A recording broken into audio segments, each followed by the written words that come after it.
Polisi, kalian lupa 2013 kalian pernah menyiksa seorang anak di bawah umur untuk mengakui sesuatu yang tidak sebenarnya sehingga dia divonis hukuman mati. Kalian lupa? Apakah kasus Vina ini bakal seperti kasus ini? Yang belum tahu, ini kasus Yusman Telam Banua, seorang anak 16 tahun dari Medan. Yusman Telam Banua ini tidak punya KTP, tidak punya identitas, makanya polisi pengen buat anak ini dihukum seberat-beratnya. Dia disiksa habis-habisan untuk mengakui umurnya 19 tahun. Padahal Yusman udah bilang, "Pak, umur saya ini 16 tahun, Pak."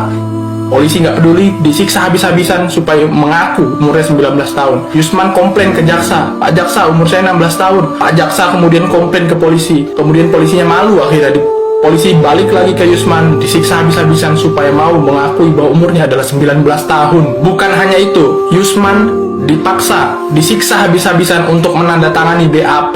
Karena pengakuan Yusman ini, akhirnya hakim menjatuhkan vonis hukuman mati. Kasus ini bisa terungkap karena Yusman Telam Banua itu sering beribadah ke gereja yang ada di penjara.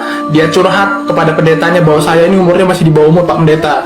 Saya ini tidak pernah menghilangkan nyawa seseorang, tapi saya dihukum seberat-beratnya. Pendetanya tersentuh, dia yakin kalau Yusman tidak layak untuk dihukum mati. Kemudian pendetanya ini curhatlah ke aktivis kontras, aktivis Komisi Orang Hilang dan Tindak Kekerasan kalau nggak salah. Kemudian aktivis kontras ini langsung datang ke tempat Yusman, menaikkan kembali kasus hukum ini, lakukan PK, peninjauan kembali, mengambil sampel gigi dari Yusman untuk diuji ke laboratorium, dan terbukti bahwa umurnya adalah 16 tahun. Dan terungkaplah di sana kenapa dia bisa berumur 19 tahun di BAP, karena dia disiksa habis-habisan oleh kepolisian, dadanya dipukul pakai balok sehingga ada luka biru, karena dia tidak mau ikut rekonstruksi. Setiap satu pertanyaan yang diajukan kepolisian itu diiringi dengan satu pukulan. Kalian itu polisi apa hero Mobile Legends sih? Dan yang lebih mengejutkannya lagi adalah ada 4 DPO yang belum tertangkap. Udah 5 tahun belum tertangkap, tapi nggak tahu udah ketangkap atau belum di 2024. 2017 itu terhitung udah 5 tahun belum tertangkap. Sementara 4 DPO ini adalah pelaku yang sesungguhnya dan belum tertangkap. Akhirnya Mahkamah Agung menarik kembali putusan hukuman mati Yusman Telam Banua dan membebaskan dia setelah